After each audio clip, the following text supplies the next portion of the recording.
school shootings. You guys are all in a school, okay? And these school shootings are happening from these kids that you guys are cornering out, that you're bullying, that you're doing all this stuff to because you think it's funny, and it's not funny. All of these kids just want to be themselves. They want to be who they want to be in their own school. They're here to learn. You're not here to bully. Kids shouldn't be shooting up schools. We're teenagers. You should say that you love your neighbor. You should be there for them. Sit with them at lunch. Tell them that you're their friend, that you're going to be there for them whenever they need you. Because just because they're already dealing with bullying at school enough, and they have their own problems at home, whether you know it or not, everybody does. And I don't see why it's so hard to be nice and care and love each other. Like, it's not hard. And I know some of you are gonna laugh and look at me like I'm stupid, but I don't care, because somebody said something while we're out here. Somebody stood up. And I'm sorry that I look mad and I'm saying this aggressively, but you guys won't get it any other way, because it's not a joke. It really isn't. Most of you are out here because you don't want to be in class. That's it. Like, it's stupid. I don't know. I just wanted to say that.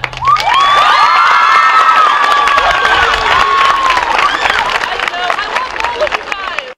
Wow. So that voice that you just heard is the voice of Angelica Mansfield Moses. She's a student at Lake High School. And the video has gone viral because the 200 of the students at that high school left the building on the school walkout day. They walked outside. They, kind of gathered themselves together, and they're mainly just, hey, we're ditching class. We don't have to be in class in this moment. And she jumped up on the podium there, the stage, and just expressed herself. And what she said is something that we could all bear in mind, which is we've got to be talking to our teenagers about how they treat each other. And really, shouldn't you have been talking about that when they were smaller, before they became teenagers? Shouldn't you have been instilling in them, not just keep your hands and feet and body fluids to yourself, but also how about reaching out? How about being nice? How about opening up your circle to someone who might be new and might be a potential friend? How about not excluding people? It doesn't mean you have to spend the night with them or invite them to be your very best friend, but you can open up your environment at school to include people. And even the tiniest act can make such a huge difference to students. And so I'm encouraged by her jumping in like that, by her taking that on. And even at the end, you can tell what kind of family she comes from, because she apologized for sounding angry and aggressive, but she just wanted to get her point out. And so we've got to pick up this mantle. This girl, Angelica Mansfield Moses, I think she's going to be a great leader one day. I think she's going to be a fantastic addition to some organization or whatever she takes up as a grown-up. But there are all of us out here already living in this world who haven't had this chat with our kids, or we model these behaviors for our kids by excluding people, by, making differences between, it's not that I don't want to spend time with that person because they're not my cup of tea, or, they're opposed to things that I believe in, or they just don't want to spend time with me. It's, well, that's just not my kind of person. And the more we model that behavior for kids, the more they take that on. They feel validated. They feel as if it's okay to do it, empowered. And then they take that on for themselves. So, not preaching at you, just letting you know there's more to the school shootings than just gun access, which seems to be, it's almost like a verbal tick now. Gun control, that you can't say anything to anyone. I was just on television in Germany. They reached out to me and asked me, they said, we can't find anybody to come on. We noticed you're a Second Amendment supporter, an NRA member, and you're an advocate. Would you come on and talk to us about guns? And she just kept bringing the subject back to gun control. In Germany, where they confiscated all the guns from the Jews and the Romanians and anyone who was an ethnic minority. First, they confiscated the guns, and then they loaded them onto cattle cars and basically destroyed them. They didn't just kill them. They destroyed them, like the way you incinerate trash, the way you destroy things that you're getting rid of and you want to compact them down. They didn't just eliminate the people. They destroyed them. And so is it any wonder that Americans don't want to let go of their guns? Those of you that don't own guns are actually protected by those of us who do. The sheer number of guns means that people who will shut you down on Twitter, they'll shut you down in person, they'll email threats to you, they'll look you up on Facebook, they'll email you, they'll follow you around social media, they'll threaten until they literally have to have a visit by the police. True story, happened to me, before they'll stop chasing you down. Those same people, what do you think they would do if they didn't know you were armed? What would the same people who believe that they should set police cars on fire and burn down college campuses just because someone's saying something that they don't like, what do you think those same people would do if they didn't think you were armed to the teeth and ready to defend yourself? That kind of rabid, unhinged, claw-toothed evil exists. And gun owners know it, and that's why we own. That's why we carry. That's why we will never give up our right to that protection. So the idea that these kids are being weaponized, they're being used as tools of propaganda, and they're high schoolers. They don't even know why they're out there. The Democrats want them to be a movement to disarm law-abiding citizens. And they're not interested in talking about the other reasons why we have gun crime. Remember, 2/3 of all of the gun deaths in this country are suicides. So that points to a mental illness problem. That points to a family problem. That points to a loneliness problem. That points to a godlessness problem. But, by all means, let's wipe all mention of God, all mention of the 10 Commandments, which coincidentally say thou shalt not kill. Let's wipe all mentions of those things out of the public arena and then be surprised when we get these results. I'm not surprised, nor would I expect anyone who is clear thinking and wise to be surprised by these developments. So today on the show, we're going to talk some more about the high school walkouts and how they were just an excuse for the left to organize and teach teenagers activism. And today we have two guests, Siraj Hashmi, commentary video editor and writer for the Washington Examiner, and Kate Obenshain. She's an author and motivational speaker and former vice president of the Young America's Foundation. And so those two people are going to come on today and talk to us about the results of the Pennsylvania congressional election. And so right now I want to pivot over to immigration because this is a story that went viral earlier this week. And as a truth teller, as a purveyor of the truth, as someone who encourages you to consume the truth, this story kind of enraged me when I realized what was going on. Because all over the news this week, there's been nothing but this video of this woman screaming and her daughters are clawing at her and trying to hold her down while Immigration and Customs Enforcement agents load her into the back of a vehicle forcibly. They're arresting her, and it appears to be one of those rude, horrifying deportation scenes. But that's not exactly what happened. So let's listen to number 7.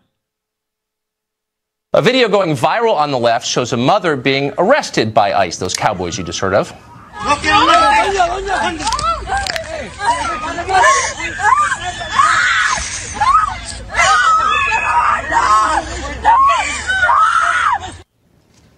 It's a pretty upsetting video, and for that reason it's getting wide play on the left, but a key detail is being left out. The woman in that video, Perla Morales Luna, isn't simply some random illegal alien pulled off the street by those cowboys.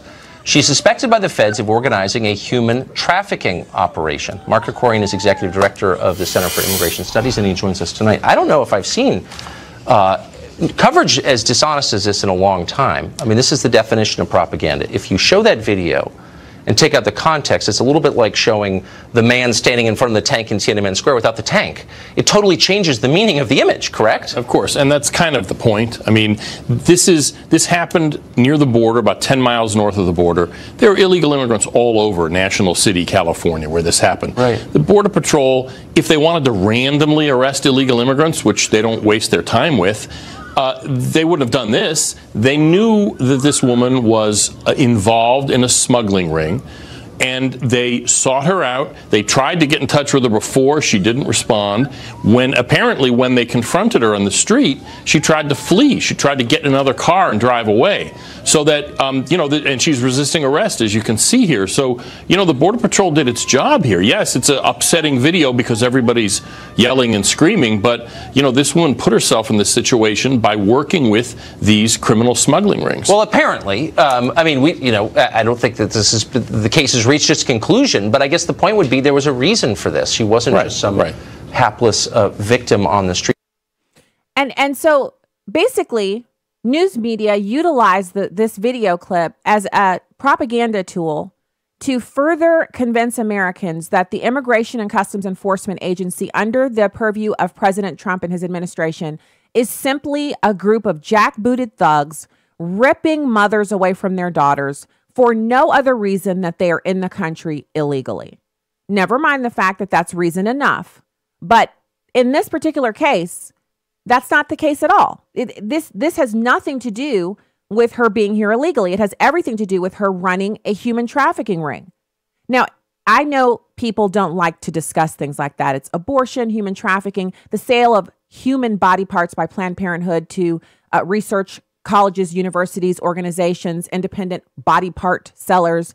Those are subjects that are taboo. We can't gaze upon them. We can't allow ourselves to be sullied by this kind of horrifying, possibly untrue news, peddled by people on the right who just want to show us gross things and make our days really, really horrible.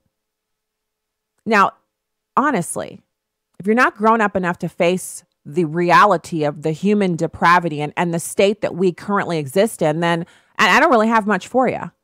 But if you are interested in being informed and being aware, then those are subjects that you should at least steel yourself and consume.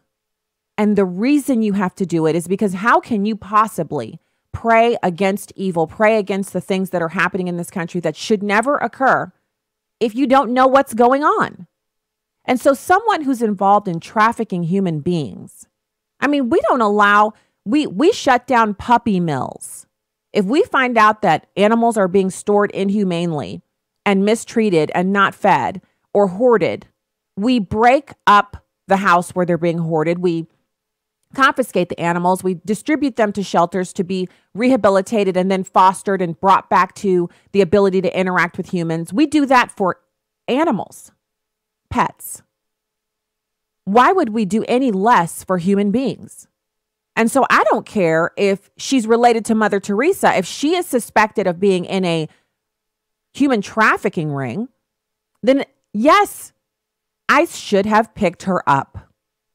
And make no mistake about it, we have enough people here illegally that there is no way that Immigration and Customs Enforcement can prioritize people who have not committed other crimes for deportation. There's such a huge backlog of people who have committed crimes, who should be deported, first detained, tried, and then deported, or detained and tried and then convicted, imprisoned, and then deported, that they don't even have the time to mess around with people who haven't committed a crime unless they do something to draw themselves into the attention of Immigration and Customs Enforcement. And that's why this entire conversation, to me, it doesn't make sense. Americans, we're facing so many different problems on so many different arenas in different areas of our society. Why are people wasting their time trying to make us feel sorry for people who've committed crimes and are also in the country illegally? I don't have the energy to feel sorry for those people. Now, that doesn't mean that I don't hope that they find Christ or that they don't come to a true realization of what they've done and go and bring themselves into compliance with the law and then approach, for immigration. I have no problem with that. But where are our priorities? I see Christians online making comments about, well, some of our brethren in Christ are all about getting rid of certain people because of where they come from. No, we're about enforcing the law. Stop emotionalizing the issue and deal with the fact that if you believe that Jesus Christ came to save us, he came to save us from our sins. All of them, not just the ones that are politically convenient. All right, I have more for you, but our guest is up next. 866-963-2037 are the call lines, and the website is urbanfamilytalk.com and afr.net. We'll be right back with more.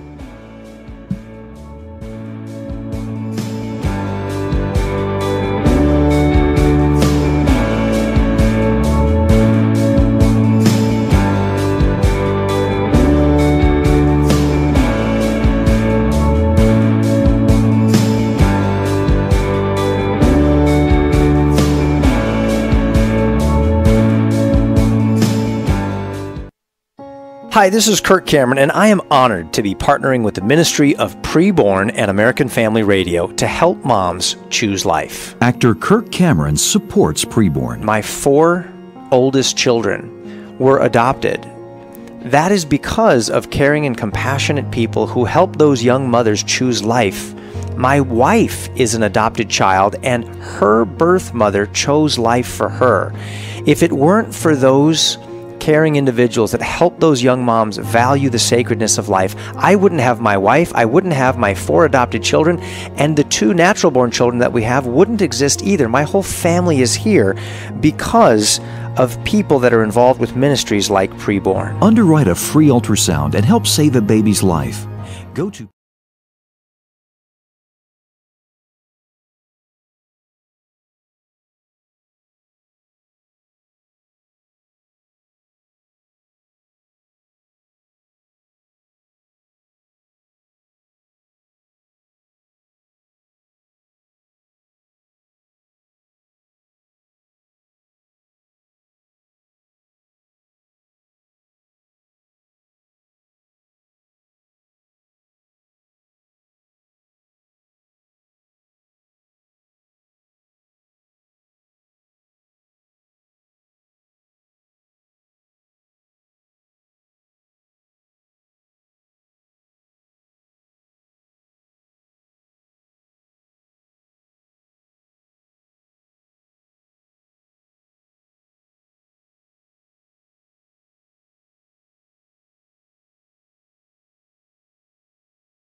Welcome back to Stacy on the Right on Urban Family Talk.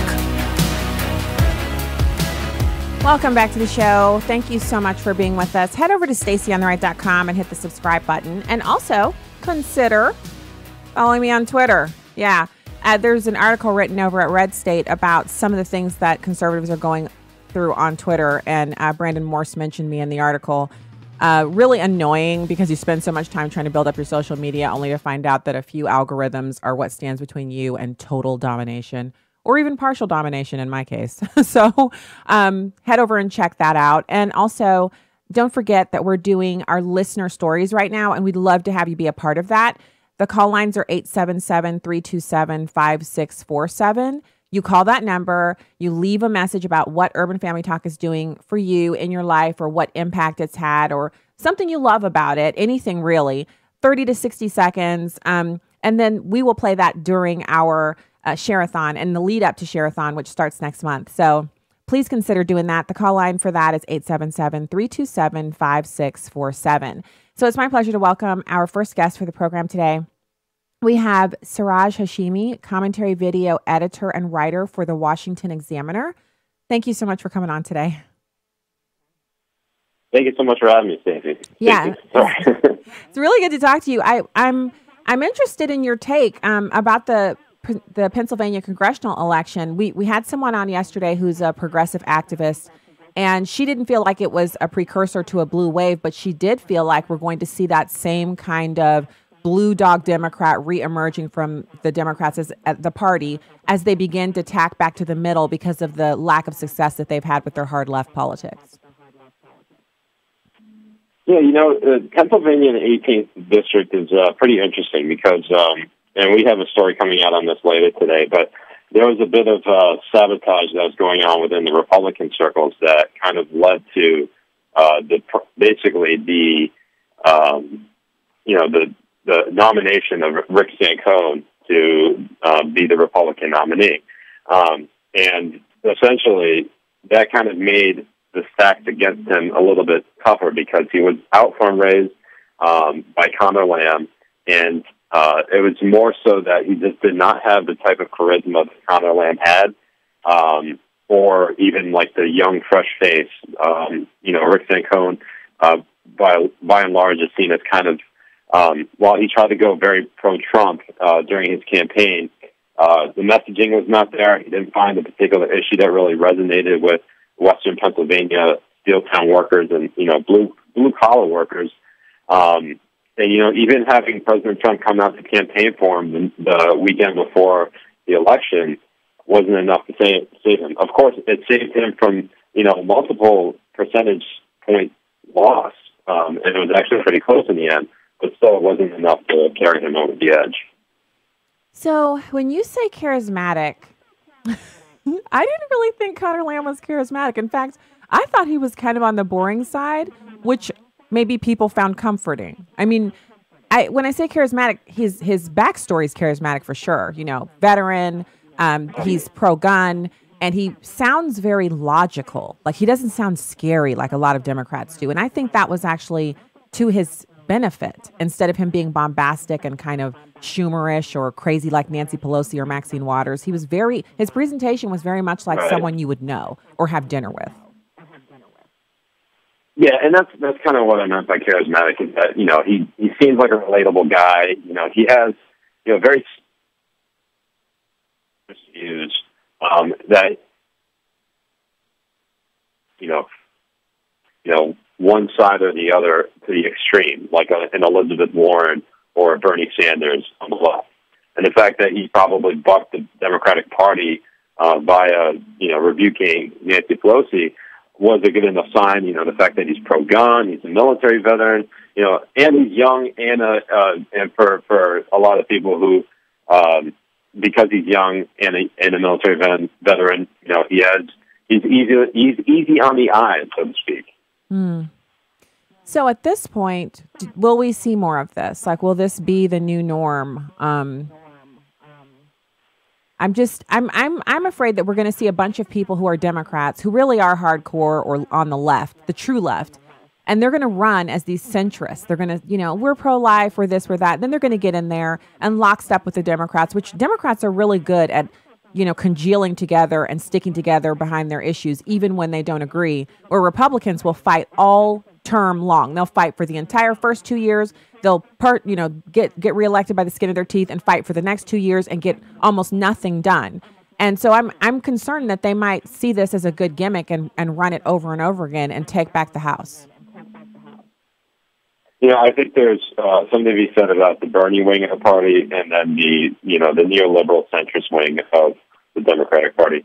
I don't think there's going to be many pro-life candidates that are going to run in the Democratic side, considering the fact that there have been threats from the DCCC that they won't fund any pro-life candidates. So there's going to be, obviously, some friction on that. With respect to, Democrats who run from the Bernie Sanders wing of the party, who are, far further to the left of the spectrum, the likelihood that they would unseat an incumbent, particularly in a blue district, or even win in a red district, is highly unlikely. Just looking at how a place like Pennsylvania 18 happened, if Conor Lamb had ran further to the left, he would have definitely lost, because people who understand their districts probably understand that, focusing on particular issues that just don't make sense, like Doug Jones did in Alabama. The only thing, his saving grace, is the fact that Roy Moore was accused of, multiple allegations of sexual misconduct. And if Roy Moore was not accused of that, Doug Jones would have definitely lost by multiple digits, because he ran further to the left of the state of Alabama.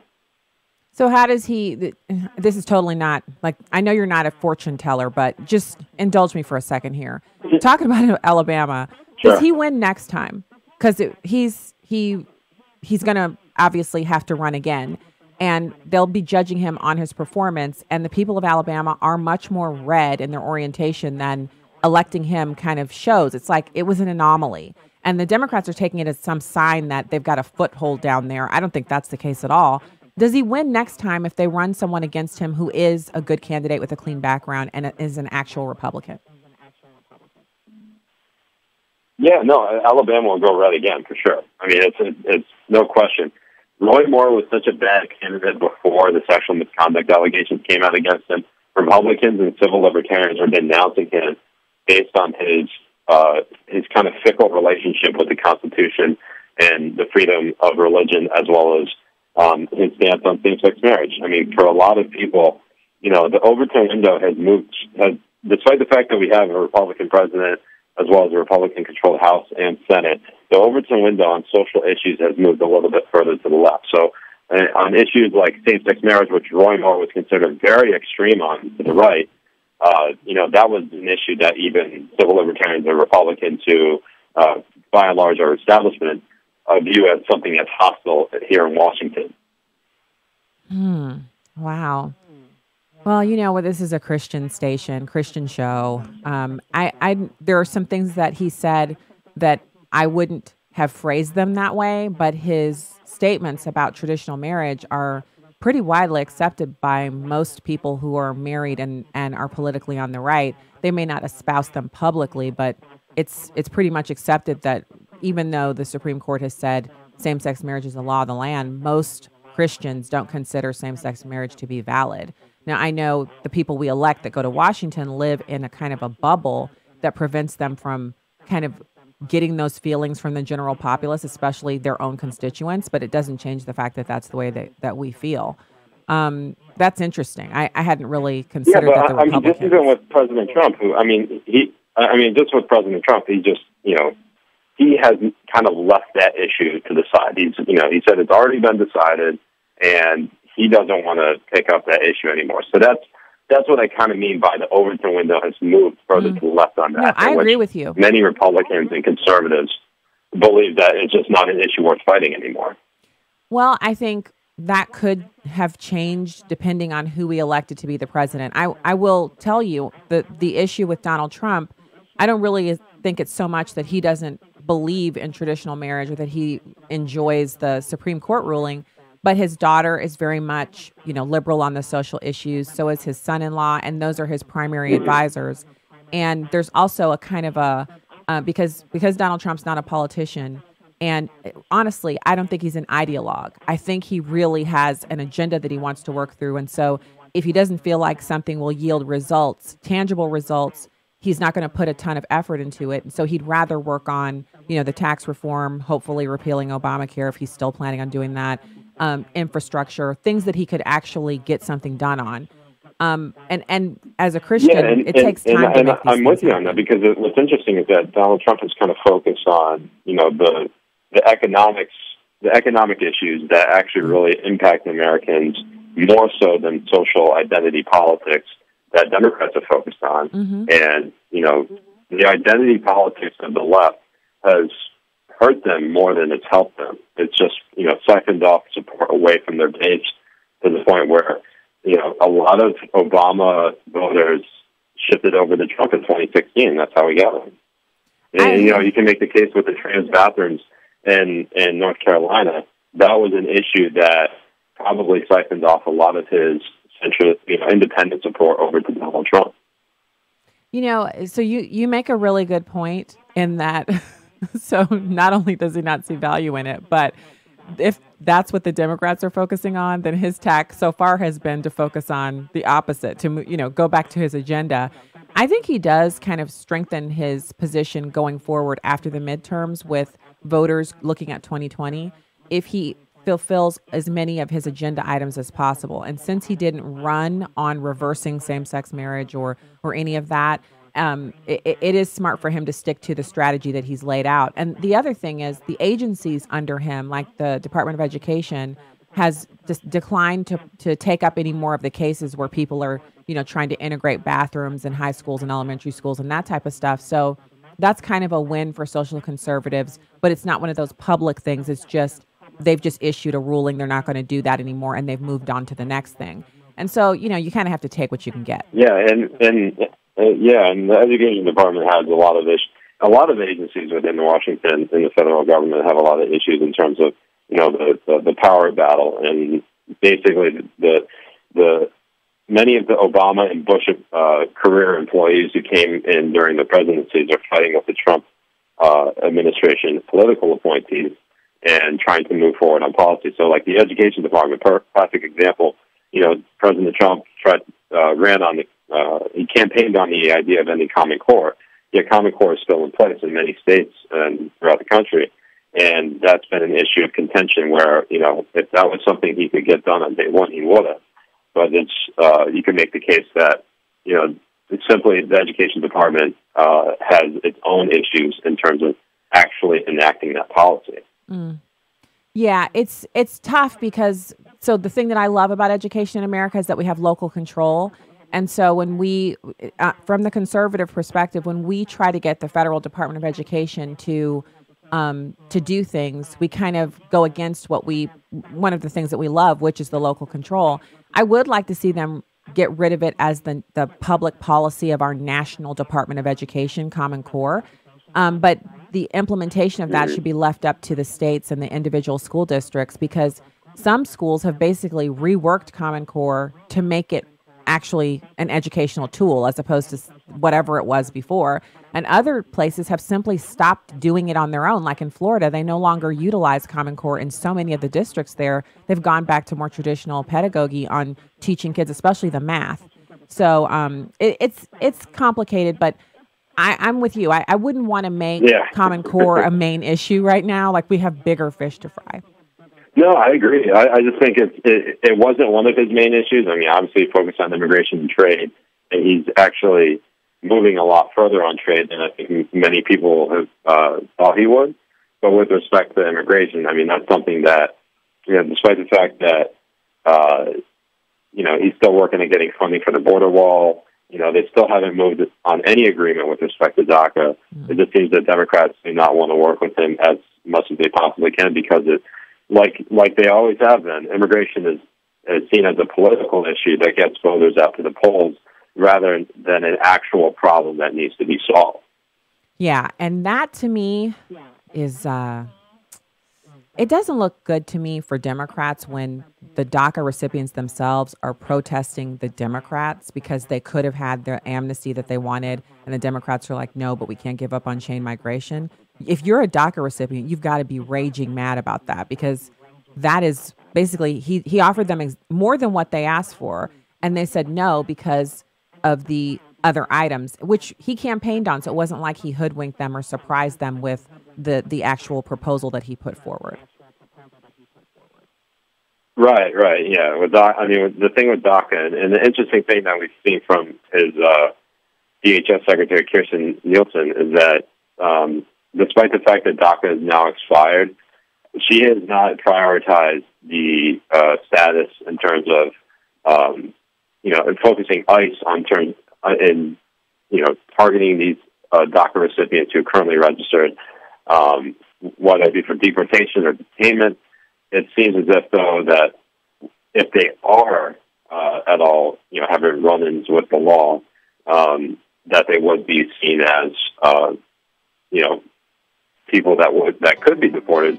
It just seems that there is a lot of anxiety and panic coming out from the Democratic side that all of a sudden, because DACA has expired, all of these people are going to get deported who have received DACA protection. And that's not exactly happening. That's not going to happen. Too many real criminals who happen to be illegal are on the list to be deported first. It's just not going to happen. Okay, I always enjoy it when you come on. Thank you for your time today. Have a great weekend. Siraj, thank Hashmi, you, commentary video. Have a great one. Yeah, you too. Commentary video editor and writer for the Washington Examiner, which is a great site. Visit there. And so we'll be back with more right after this. Stay there.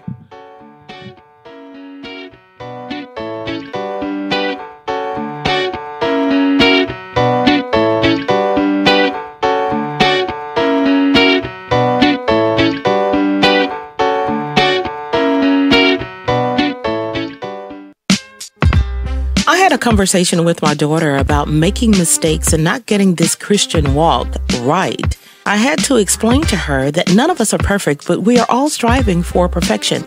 Then I was listening to a song by 10th Avenue North called You Are More.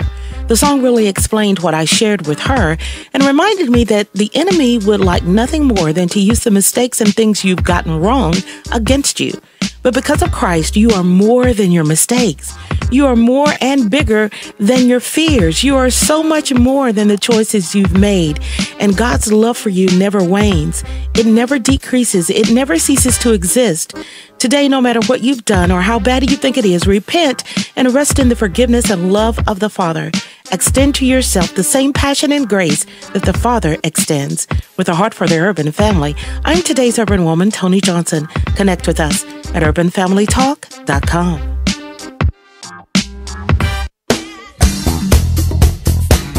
Coming next week on The Dwelling Place. Pastor Al Pittman continues to walk us through the Bible, line by line and verse by verse, to let God show us just how timeless His truth is.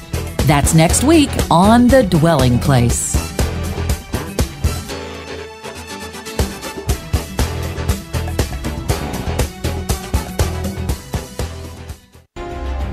Abraham Hamilton III. God put us in this world at this time to be salt and light.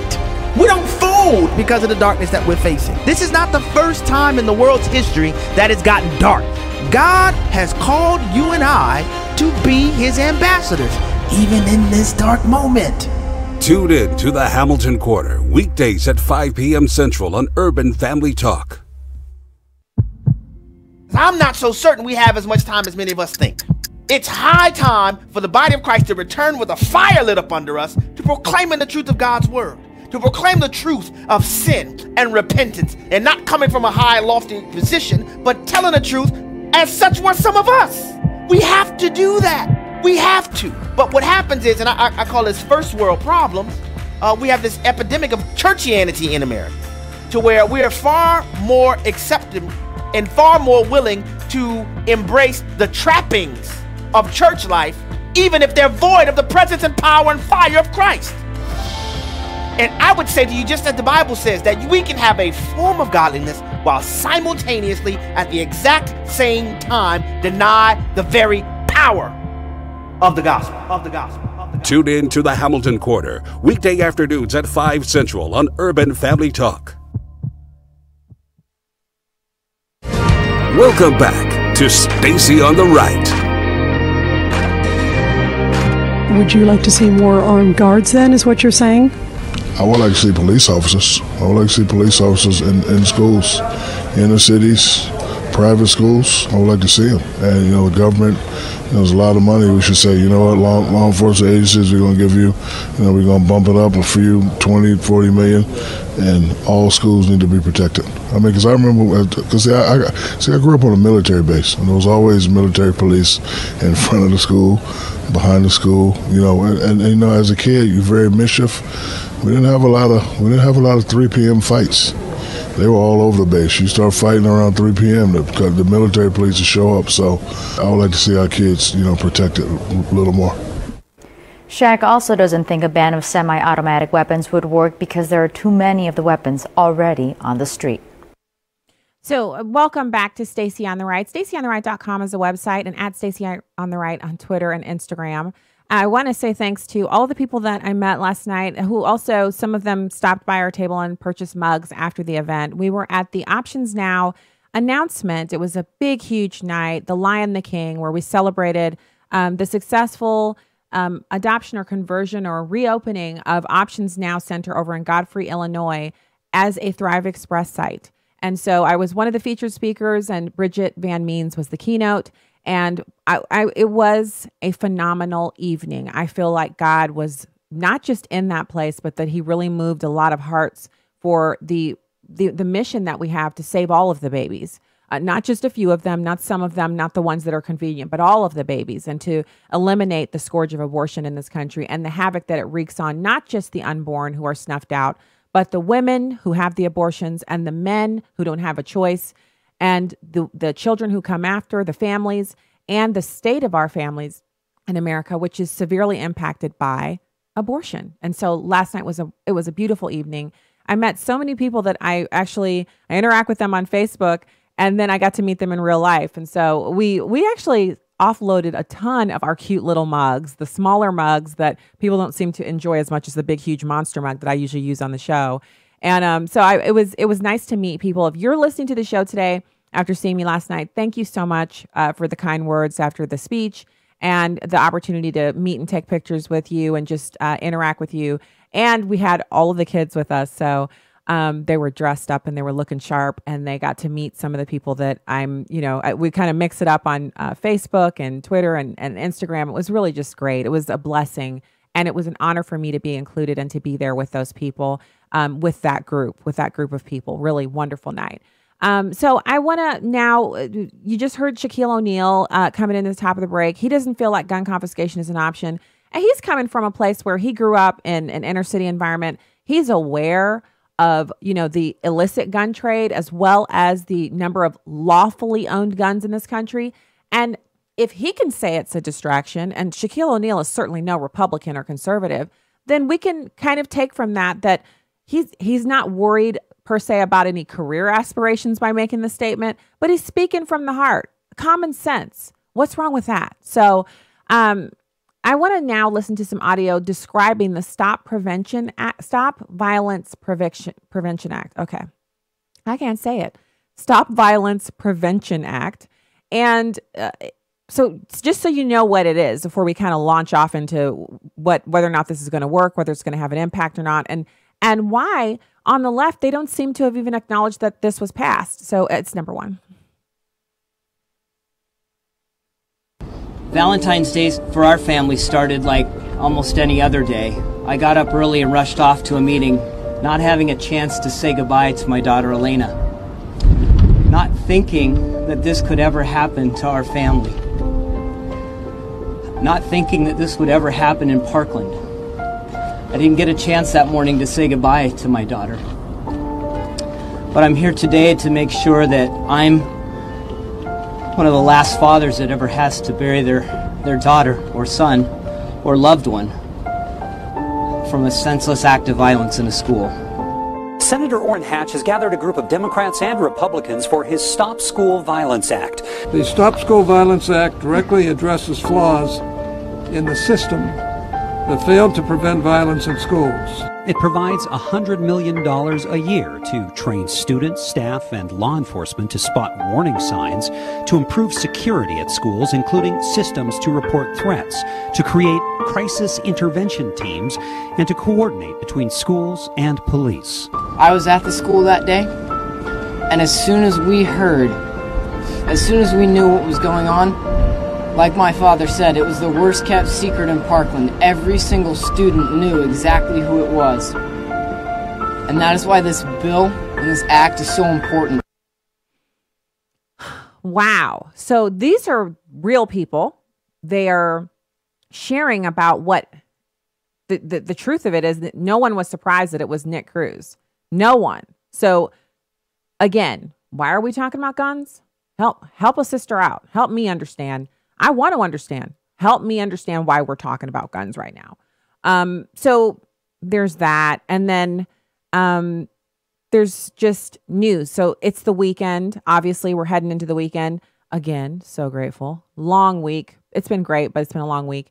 And so I want to go through some of the news and just hit some of the different news things that have happened for the week.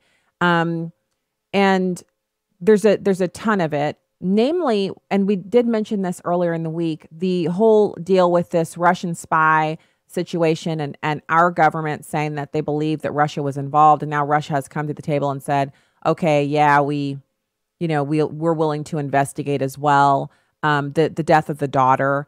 So now, just happening today, early this morning, I'm on Reuters. It looks like Reuters Astana London is reporting that Russia is planning to expel, in response to having their diplomats expelled from the UK, they're going to expel British diplomats in retaliation for Prime Minister Theresa May's decision to kick out 23 of theirs. And so the relations between London and Moscow have degraded into a post-Cold War low over a military-grade nerve agent attack that occurred on English soil. This is huge, big, scary, frightening, awful news. Not because, we're in any real fear for the United States at this point, but we don't want the two of these nations fighting over this. It should be a joint investigation. Well, first of all, it should never have happened, but we have to deal with what exists. And so it did happen. And so, how can Russia take responsibility for this and ensure that it never happens again? It's one thing for them to do this kind of stuff in their own country because, we know what kind of country Russia is. But it is quite another thing for them to be snuffing people out on foreign soil. And so they've denied any involvement in the attempted murder of former Russian double agent Sergei Skripal and his daughter. But, they're trying to kind of say, they're trying to kind of throw shade and say, look, we're Russia, we're a nuclear power. Great Britain has a lot of problems. They're trying to exit the European Union. They can't really figure out what's going on in their own country.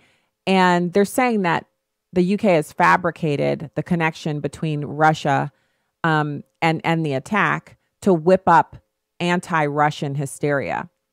Now, I'm not sure why Great Britain would want to whip up anti-Russian hysteria at this time. They themselves have a lot of really horrible issues going on in their country with terrorism, and they have the exit from the EU to manage. So I don't really see where it helps them at all to whip up any anti-Russian fervor.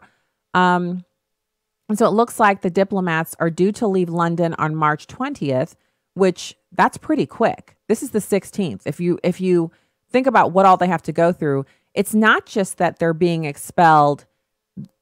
Them being expelled means they have to take all of their classified information, their computers, laptops, everything that they have in their embassy. They're trying to get that all packed up and moved out.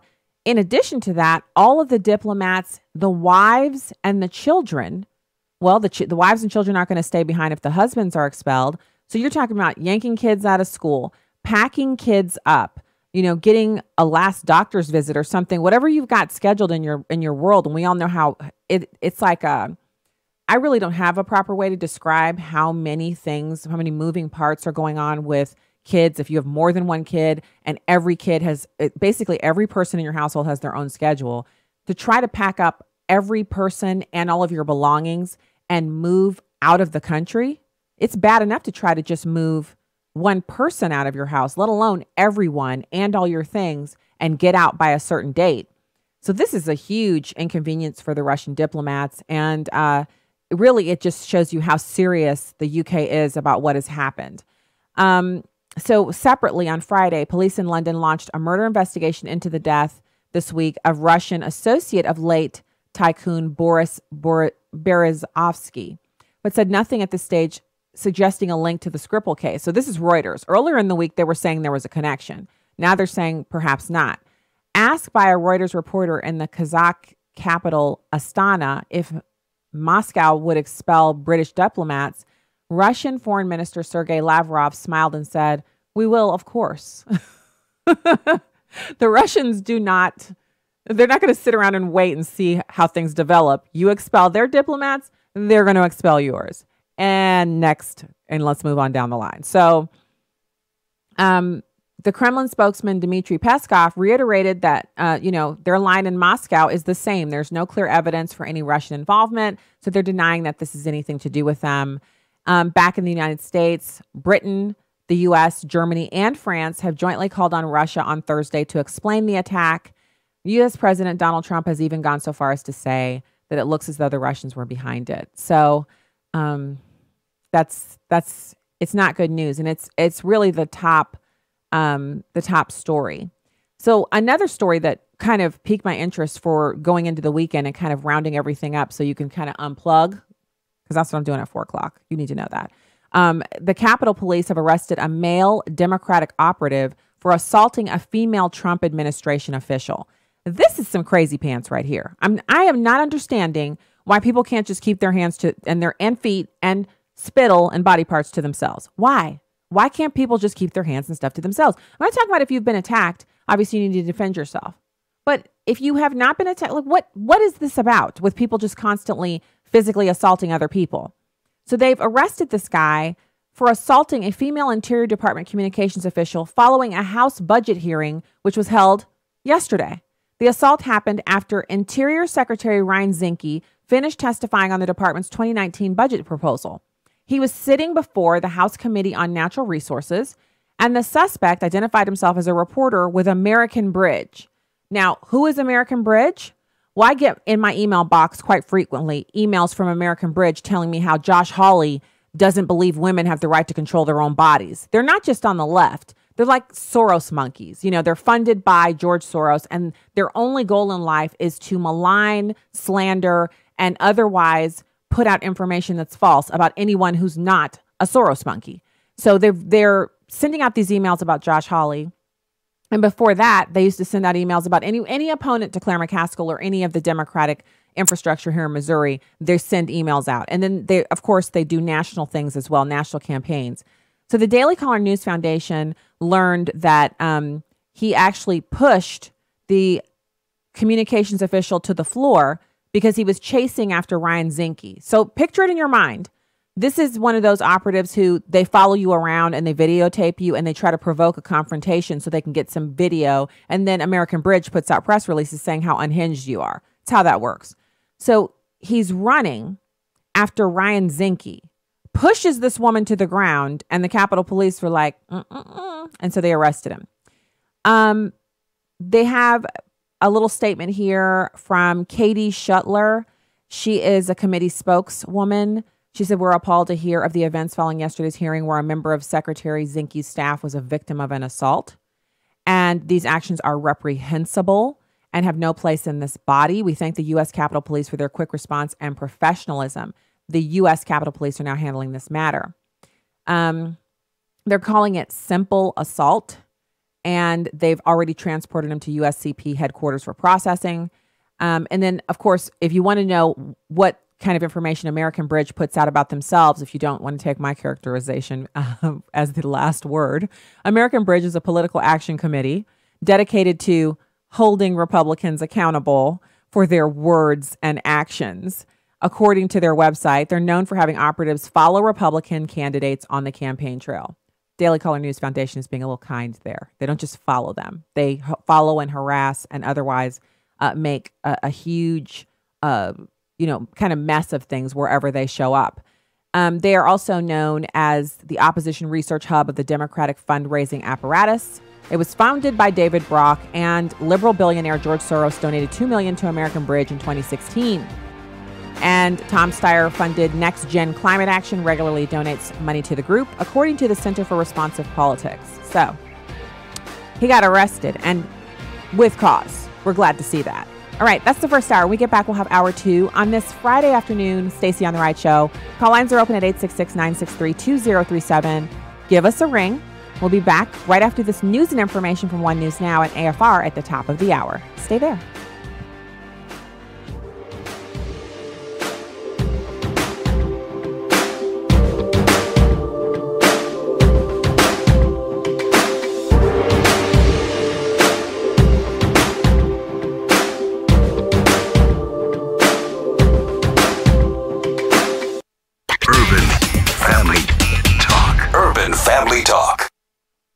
It was a time when men rebuilt the ruins. With one hand they laid bricks, with the other they held a weapon.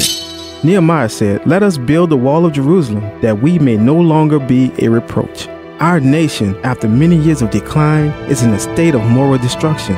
The cry is going out. Do you see the distress we're in? Join us in the battle. To learn more about our mission, visit urbanfamilytalk.com. Truth, wisdom, empowerment. Urban Family Talk, a ministry of the American Family Association.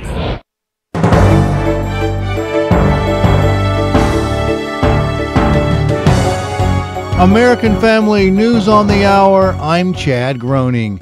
President Trump announced new sanctions on Russia for meddling in the 2016 election and conducting cyber attacks on the U.S. power grid. Representative Peter King, who serves on the House Intel Committee, joined America's Newsroom and reminded that sanctions are just the tip of the iceberg. Besides these sanctions, the Trump administration has been taking pretty strong action against Russia. We are sending lethal weapons to the Ukraine. We have more troops in Eastern Europe. And also, there were 200 Russian irregulars killed in Syria by Americans last month, and there were no apologies, no regrets coming from the U.S. The sanctions from the U.S. is the latest denouncement of Russia. Earlier this week, Great Britain accused Russia of releasing a nerve agent on a former UK spy, Sergei Skripal, while France and Germany also criticized Russia. The Syrian army says that the armed forces have captured and cleared dozens of villages, towns, and farms east of the capital, Damascus, consisting of about 70% of the area known as Eastern Ghouta. Syrian troops have been on the offensive in Eastern Ghouta for 3 weeks, a campaign that killed 1,300 civilians. Washington is on edge, waiting to see if there are more staffing changes at the White House. Fox's Rachel Sutherland reports from Washington. This is a president known for saying, "You're fired," but no staff changes have been confirmed by the White House. What we do know for sure is that Deputy FBI Director Andrew McCabe is set to retire on Sunday if Attorney General Jeff Sessions doesn't fire him first, putting his pension in jeopardy. McCabe is at the center of an investigation by the Justice Department Inspector General into allowing FBI officials to speak with reporters about the investigation into the Clinton Foundation. In Washington, Rachel Sutherland, Fox News. An aide to Representative Louise Slaughter says the 88-year-old Democratic congresswoman from upstate New York has died. Slaughter was serving her 16th term in Congress and was a top Democrat on the House Rules Committee. The company that designed a pedestrian bridge that collapsed in Florida is the same company that designed the new Interstate 35 West Bridge in Minnesota after the old span collapsed more than 10 years ago. The engineering company is Fig Bridge Group. Its new pedestrian bridge in Miami was hailed as a technological innovation before it collapsed Thursday, killing at least 6 people. Ohio pro-life groups are at odds with a federal judge who ruled against the state's law banning abortions of Down syndrome babies. Details come from AFN's Charlie Butts. In December of last year, Ohio Governor John Kasich signed the Down Syndrome Unborn Baby Protection Act, which bars abortion based solely on a diagnosis of Down syndrome. Paula Westwood of Right to Life of Greater Cincinnati tells AFN, at the time the legislature considered the bill, there was an argument it didn't go far enough. A bill like this is obviously necessary. It won't protect all the babies, but it will protect these little children and their parents. The American Civil Liberties Union filed suit, and federal Judge Timothy Black, appointed to the bench by President Obama, blocked the law, which was scheduled to go into effect next Friday. There is one aspect of the decision the secular media is ignoring. What all the media, except for you, and pro-family and pro-life media is aware of and publicizing is that this judge is a former director and then president of Planned Parenthood here in Cincinnati. Westwood notes that there are times when judges, federal or otherwise, recuse themselves from cases to avoid even the slightest hint of bias. But pro-abortion Judge Black chose not to do so. I'm Charlie Butts. The city of Savannah has backed down after getting sued by the ACLU. Fox's Anna Wells explains. Savannah wanted to ban handheld protest posters from a 12-block security zone when Vice President Mike Pence walks in Saturday's St. Patrick's Day parade. But the American Civil Liberties Union of Georgia sued, calling it unconstitutional. It argued the city allows handheld flags but not handheld protest signs, claiming the ban is a violation of the First Amendment. Almost immediately after the suit was filed in federal court, the city had a change of heart. A city spokesman says the policy allows posters but bans the use of sticks or wood. Anna Wells, Fox News. And that is American Family News on the Hour. I'm Chad Groening.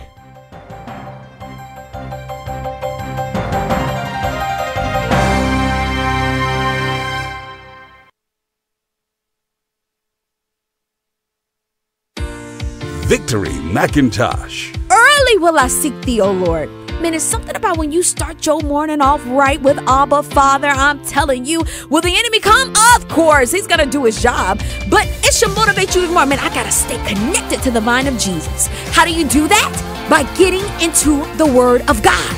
You got to do it. Tune in to Word on the Street with Victory McIntosh. Saturdays at 9 a.m. and 9 p.m. Central on Urban Family Talk.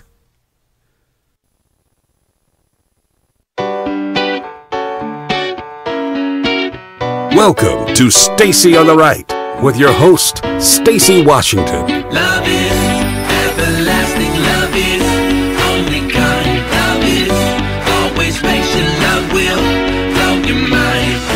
We're here to help you and we're here to support you. 15 tiny homes for 15 homeless veterans. It's an affordable way to respectfully help a veteran get back on their feet. Veterans Outreach of Wisconsin has built this community in their backyard, the first of its kind in the country, according to its builders. We're able to build a community without the help of the government. I mean, we're building a community organization that is going to allow veterans to have a roof over their head. Each home comes with a closet, couch, electricity, heating, and even a TV. Everything inside these homes are meant to be multi-purpose. Here is a stack of drawers where people can put their clothes in, but it also acts as a staircase. This is a lofted home, so people can climb up it and go to where they'd put their beds. We didn't want to give them everything they needed to move into one of these small units and be able to isolate themselves. Instead of forcing them to socialize, they're going to slowly start to socialize on their own comfort level because all the resources they need are inside the community center. A full kitchen, showers, laundry machines, TV area, and even computers to help with job searches. David Smith works at the Outreach Center. He says tools like this can do a lot of good for him and other veterans. They'll be able to just open up and they will be able to say, hey, I'm not alone. I'm here with 15 other guys that are in the same boat that I'm in, essentially. There's no timeline for how long people can stay in these homes. The group recognizes that healing and getting back on your feet cannot have a time frame. But with mandatory counseling, job training, therapy, and character building, they hope to get people moving on after 2 years. This is a community that our community built for our veterans, not just us. Wow. So welcome back to hour 2 of Stacy on the Right. It's a pleasure to be with you guys today. It's Friday. It's been a real whirlwind of a week, and it's so good to be seeing the first evidence of the springtime bursting through, a few little shoots and buds coming out, mainly just that we're now in the 40s here in Missouri, which is a blessing, let me tell you. It was such a nice day yesterday, and it looks like it's continuing on into today. And hour 2 of Stacy on the Right, we are going to be speaking with Kate Obenshain. She's an author and motivational speaker. She's coming on the program next segment. And then what you just heard there was really, it's kind of an uplifting thing for today. Really, I so enjoy a good example of people taking actions to help other people that isn't strictly kind of a government intervention. Now, obviously, this is a Veterans Affairs kind of an organization that's doing this. But instead of having an environment where everyone's staying in an apartment style thing, they have these small buildings. And yes, they're like, the size of a good sized shed. But if someone's been homeless, where do you think they want to live? I mean, a person who's been living in a cardboard box or in an outdoor environment or, basically whatever tiny shelter they can eke out for themselves, does that person then want to move from that into a 2,000 square foot apartment or house or even 1,000 square feet might be too much? And so a small environment where they have to venture out and interact with other people for the cooking and, kind of taking care of themselves is a perfect intermediary. And that's what it's meant to be. These people aren't moving into these tiny homes as a permanent, fix for them. It's to help them get back on their feet. We need more of this. We need more outside the box thinking that looks at what is possible realistically, instead of just rubber stamping everyone. It's the same as the movement for everyone to get a college degree. I believe in college. You better believe we talk to our kids about it a ton. We expect them to go to college. But if there was one of our children who didn't seem like they were college material, that wouldn't be a cause for us to question our lives or question if we've parented them correctly.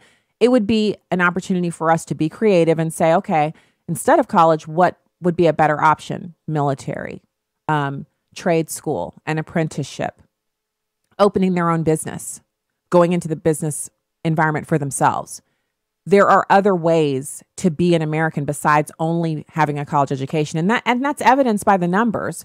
You have around roughly 40% of white Americans have a college degree, over 20% of blacks. The average is 1 in every 3 Americans has a college degree.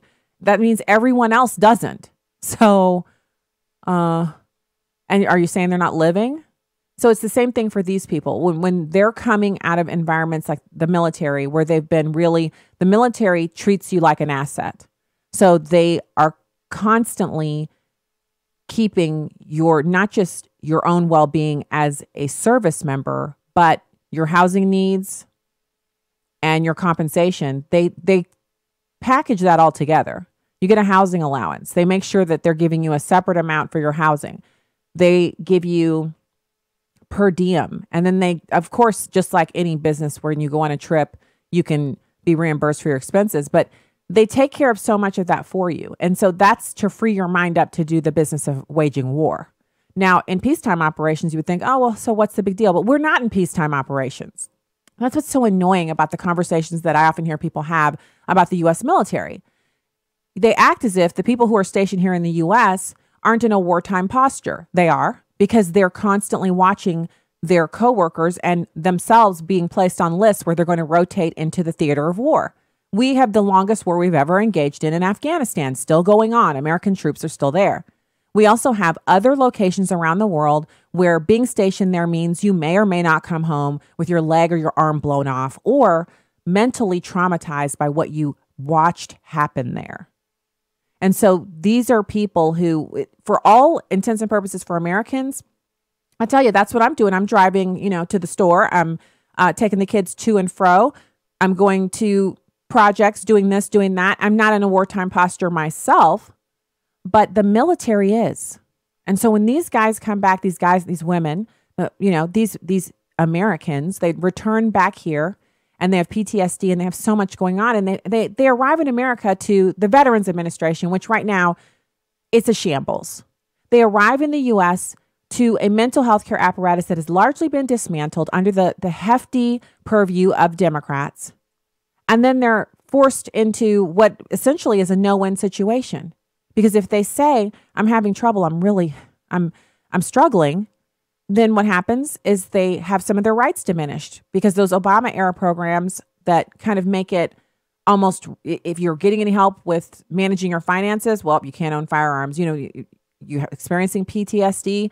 Well, there's all these negative ramifications instead of letting these people come out and get some help. And some of them, they just don't want help.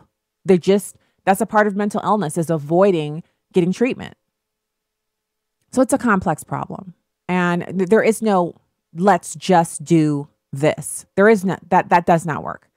But this program that was just described there is it's fantastic. I was really excited to see it. And I hope that if you're in a position where you can make a suggestion like this or bring this up to your city council or municipal area or your whatever local government you have, that for dealing with homelessness, the city of Seattle has been able to do it. A number of cities have been able to do it. For dealing with that, to specifically just,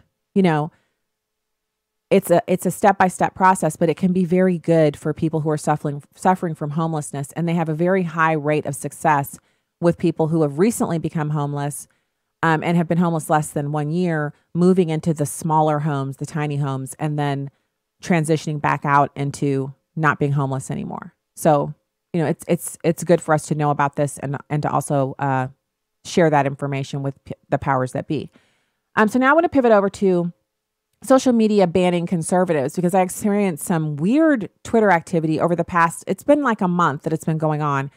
And so I started tweeting about it and other people start tweeting about it. And so you can check out my Facebook page or my Twitter account. I've shared a story by Brandon Morse over at redstate.com where he writes about what I experienced and a couple of other people who we feel like there's something wrong with our Twitter because it doesn't work the way it used to. And so here's Niall Ferguson, and he's talking about social media. Silicon Valley allow conservative candidates to use them as Donald Trump's campaign used them in 2016. The sound of heads exploding on November the 9th, 2016 was deafening in Northern California. They couldn't believe that Facebook advertising had been so vital to Trump's success, which it was. I don't think he would have become president without Facebook. As people think more and more about this, they will, I think, begin to grasp the power of the platforms. I think the Russia issue is a distraction from the real question, which is the power in our politics of Facebook, YouTube, and the rest. So we've got to come up with a better answer than self-regulation, because self-regulation I think, means disaster for conservatives. Yeah. Conservatives are simply going to be at a disadvantage. The algorithm is already in some ways skewed against far-right elements, for sure, but who decides? Who decides who is alt-right and doesn't belong in the public sphere? After Charlottesville, there were some pretty open admissions that Silicon Valley chief executives decide, and if they don't like the cut of your jib, goodbye, you'll be on page 10 of the search. So let's just first of all talk about how fun it is to listen to Brits talk. He said if they don't like the cut of your jib, then you're on page 10. And you might think to yourself, well, what I'd love to do is just, I'd love to just pay somebody for search engine optimization. And that's a smart thing to do. But as soon as you've used search engine optimization to bring your list up to where you want it to be, they can use an algorithm to push it back down. So it kind of defeats the purpose of spending money on that. The other thing is that they allow people to kind of malign you if you're a conservative. So you guys know, let's kind of take a check in time. It's March 16th. The whole thing with the St. Louis Post-Dispatch happened last year in May. It was the last day of April 30th or something like that. And of course, the furor over it lasted almost 2 months. And then they used search optimization to connect Stacey Washington's column will not appear. So when you type my name in, that pre-populates. So instead of you going to stacyontheright.com or anywhere else, you go straight to their website if you type my name in.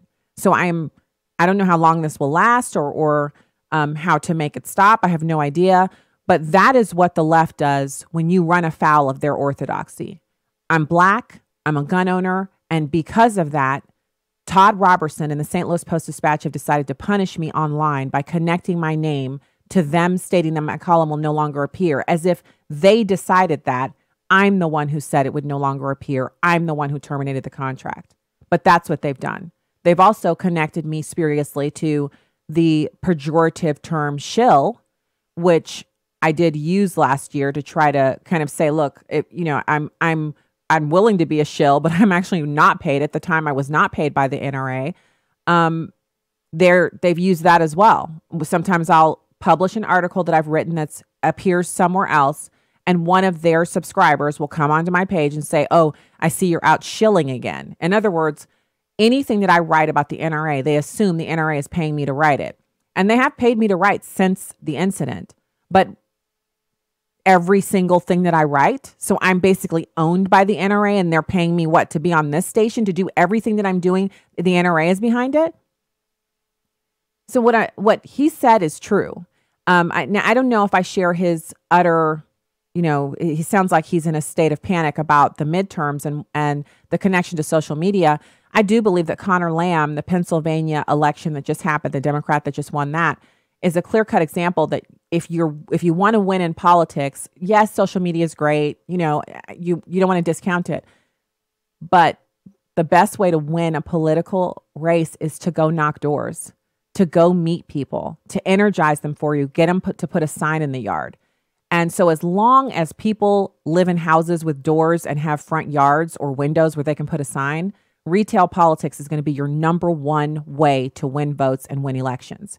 But social media does play a role. And if Silicon Valley has decided that they'll no longer allow us to purchase ads and have the same impact with our money that people on the left can have, then that's a serious problem. But I'm telling you about this to highlight how malicious and insidious the left is when you don't stay in your place. They told me last year when they suspended my column, you get back in your place. And when I said, no, I won't, they started attacking me and they haven't stopped. And so I have to just stand here and keep saying, no, I won't. And I'm not getting in the place that they feel like I belong in because they don't own me. So they can connect my name to any column they'd like. They can use their search engine optimization whatever way they'd like. I'm still right here. I'm still doing what I want because I'm a child of the king. I know who could tell me to stop what I'm doing right now, and I would. But he hasn't said that. So I'll be right here doing what I do. I'm not in my place. I'm in their place, apparently, since they're still working to put my name down. Anyway, we'll be back with more after this. Stay there. Hey, my name's Brant. You ever make a change and then wonder, why didn't I do this a long time ago? That's what's happening for thousands of people with regard to their health care. They're joining Medishare, and then they're wondering, why didn't I already do this? For most members, it costs less than half what they were paying for their old health plan.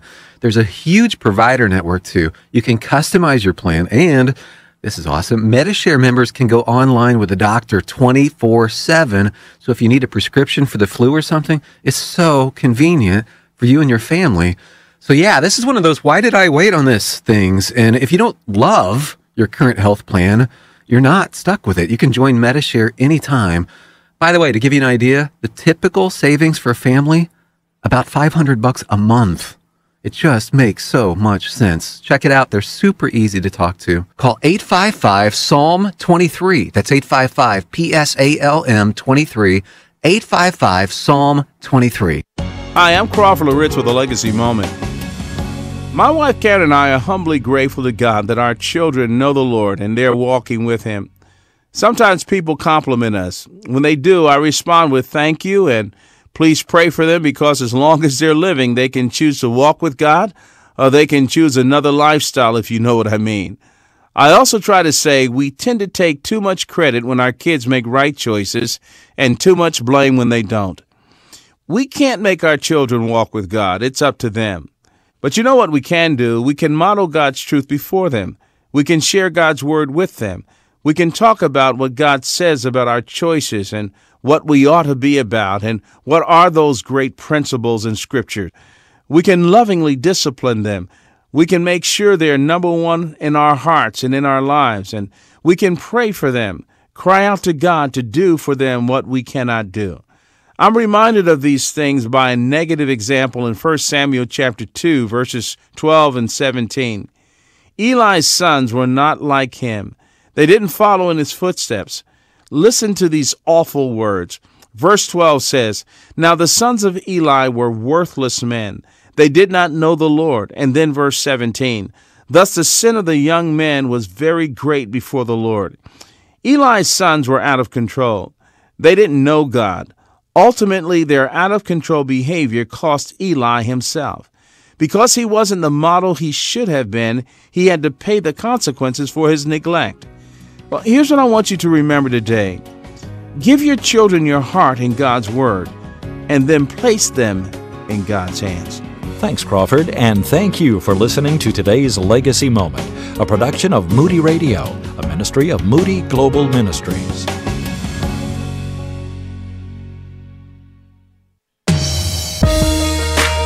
This is Stacy on the Right on Urban Family Talk.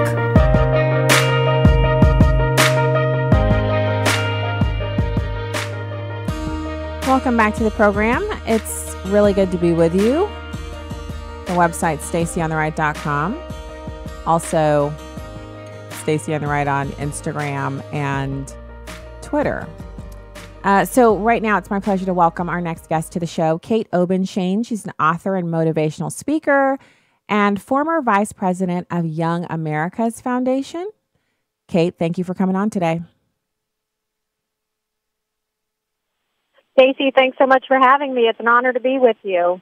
Yeah, it's good to talk to you too. So I don't actually have a specific subject for today, so I'm going to kind of toss it over to you. What would you like to discuss? Oh, great. Okay. Well, something I've been involved with for years is trying to bring a diversity of opinion to the college campuses. There's just such a closed-mindedness. Of course, they claim to be so open-minded, but the college campuses is like this bastion of leftist thought, and if anybody dares to step outside that orthodoxy, be it a professor or a student, they are routinely harassed and intimidated and just receive unspeakable treatment. And so I just went and spoke a couple weeks ago at the University of Virginia, which happens to be my alma mater. And it was just fascinating to me that the leftists there, even though I went there, were so appalled that I was coming to speak. Of course, the feminists all said that I was going to be a woman hater, which just cracks me up. But it was It was a great experience. The only person, Stacy, who got up and walked out on me was a Republican committee member for the city of Charlottesville. So I offended her because I wasn't quite praising our president enough. I mean, Trump is doing a great job, but I'm not the biggest Trump fan on the face of the earth. I'm glad he's our president and Hillary's not. But it was funny that the leftists, they found things they could agree with, but we always offend somebody, no matter what we do. So, talk to me a little bit about how you guys decide. So, with Young America's Foundation or any of the different orgs that you work with, how do you decide which campuses you're going to have which person go and speak at? Because I know some of the regulars, Ben Shapiro, Ann Coulter, Heather McDonald, yourself, some people that I normally will see your name pop up. I'm at this university. Even Alan West and Colin Powell at one point used to do the speaker circuit on the campuses as well. How do you decide that? Like, how does it come to be? Yeah. Right. Well, we wait for students to ask us. So these courageous young conservative students will just reach the point where they are sick of the steady drumbeat from the left, and they want to have some diversity of thought. So oftentimes they will get involved either with college Republicans, or they will go to a Young America's Foundation conference, often held at the Reagan Ranch out in Santa Barbara, California. And it's when they get some training and they're with other young conservatives, all of a sudden they get some courage and they realize, hey, I'm paying all this money. My parents are paying all this money to get a good education, and I'm really not. I'm being told what to think, not how to think. I'm being told what speakers we're allowed to actually hear, and they realize I can do better than this. And so they actually form an organization. They form a YAF chapter, Young Americans for Freedom, or College Republicans chapter, Students for Liberty, all sorts of different conservative groups on campuses. And they call up a group like Young America's Foundation, which I think is really the biggest conservative speakers organization in the country. And they will request an Ann Coulter or a Babe Buchanan or Ben Shapiro, and they'll raise some money because, of course, as much as we would love to volunteer to do this, we have to make a living. And Young America's Foundation will generally contribute a portion of the honorarium, and they host an event. And it's amazing because often the universities will put up every possible roadblock and barrier to bringing in a conservative. For somebody like Ann Coulter or Ben Shapiro or Katie Pavlich, they will say, it's just going to be too difficult for us to have either the logistics or security. Oh, yeah, there could be violence because your ideas are so inflammatory. So, yeah, we're not going to let you have this event. Or with Ben Shapiro in a recent event, yeah, you can have this event, but it'll be 2 miles away from the campus. But Ben Shapiro still gets standing room only crowds, sells out every single time. So these kids put on these events. They get a lot of pressure from the administration and from students not to have it. But you know what? They plow ahead, and it's really incredible training for them to be bold, stand up for your ideas, stand up for the founding principles upon which our country was born.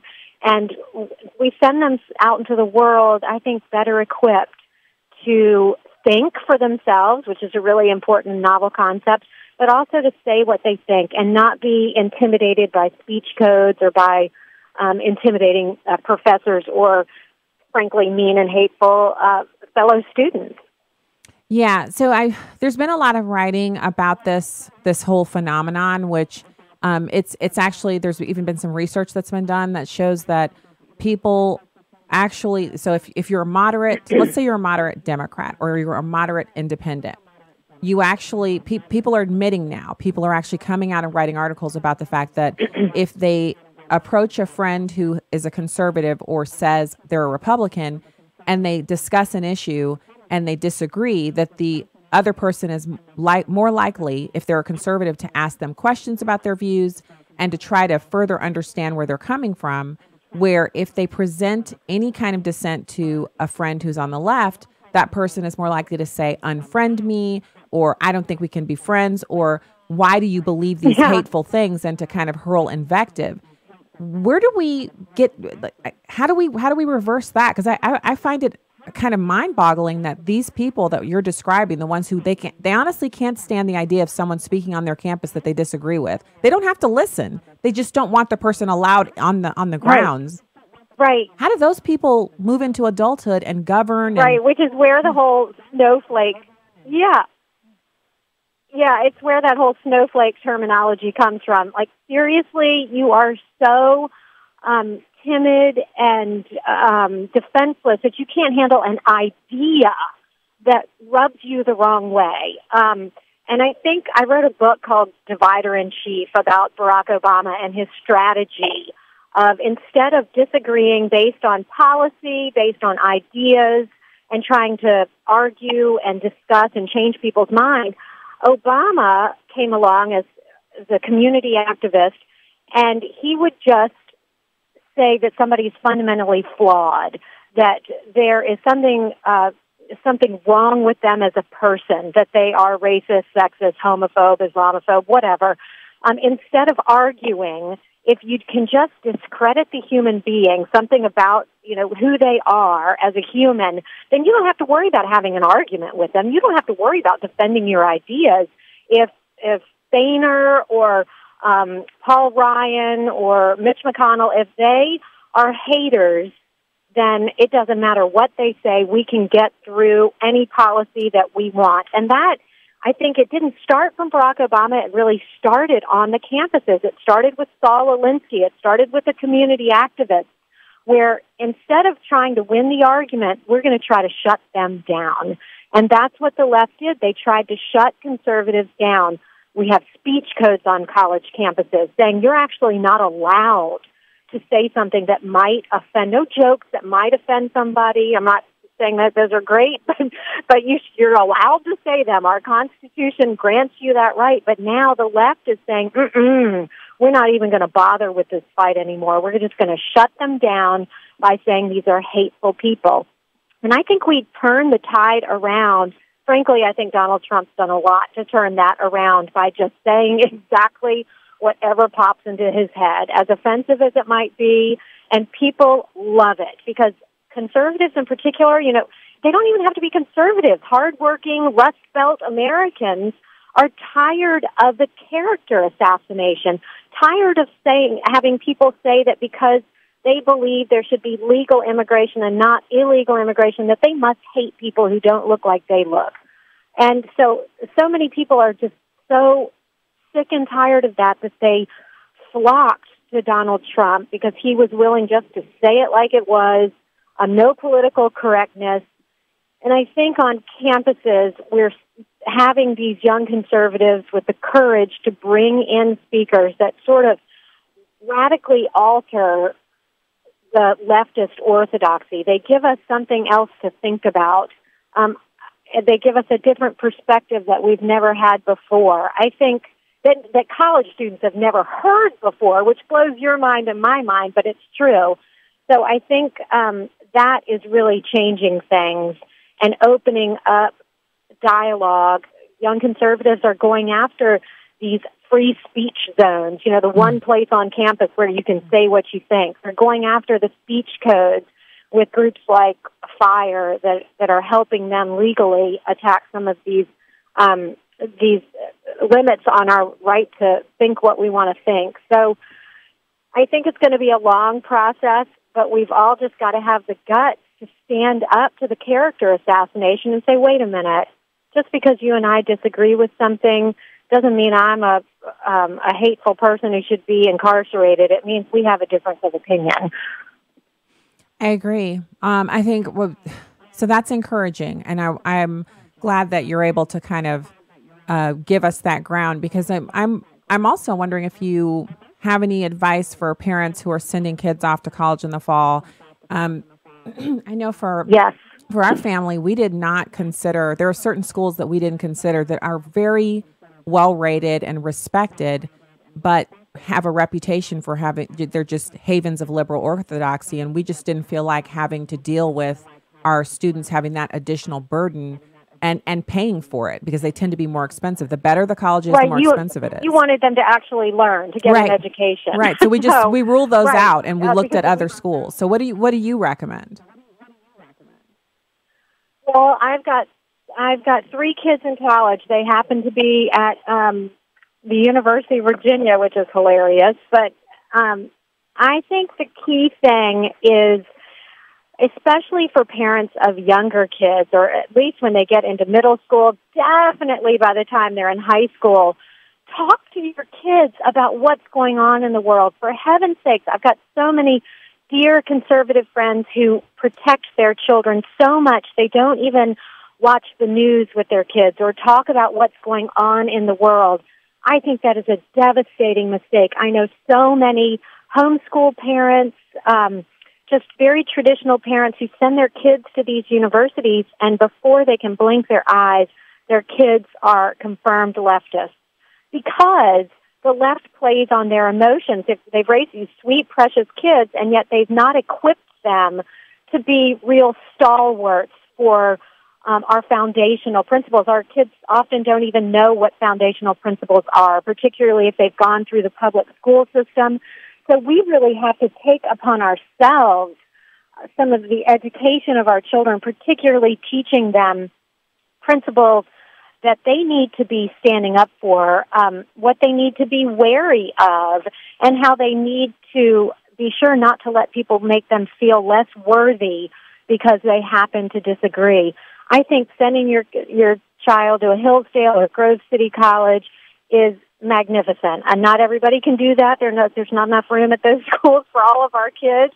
I think it's also important for some of our kids to be at these more liberal schools so they can stand up and articulate a different perspective. I know that's putting a pretty heavy burden on kids, but you know what, Stacey? I think we need to. I think our kids are up to it. I think they are up to the challenge because we've failed them. Our generation, you look at our peers who are in college professor positions and administrators and those who are up to 20 years older than we are, we have a disaster on our hands. They are more like indoctrination camps than they are colleges and universities. And if we don't have some diversity of thought, we're going to say goodbye to our way of life because young people today don't even know why they should be proud to be American citizens. They don't understand what is so great about our founding documents when slaveholders wrote them. We need to be encouraging them by teaching them. And I think if we equip our kids when they're young and before they go off to college about what is right and true and how to articulate, just teaching them how to think, and so they can discern for themselves what is right and good, and to engage in a vigorous and free exchange of ideas and to demand it from their peers. I think then they're going to be fine, but also our country is going to be so much better, and we're going to have a chance of preserving the greatest country on the face of the earth for the next generation. I'm really excited to hear you say that here on this air, and I hope you continue in your media, as you're going around doing radio and television, to say that to parents, to encourage them. I often tell people, they're like, well, I don't want my kids to be political. Well, the left does. The left is currently, radicalizing our kids into political activism.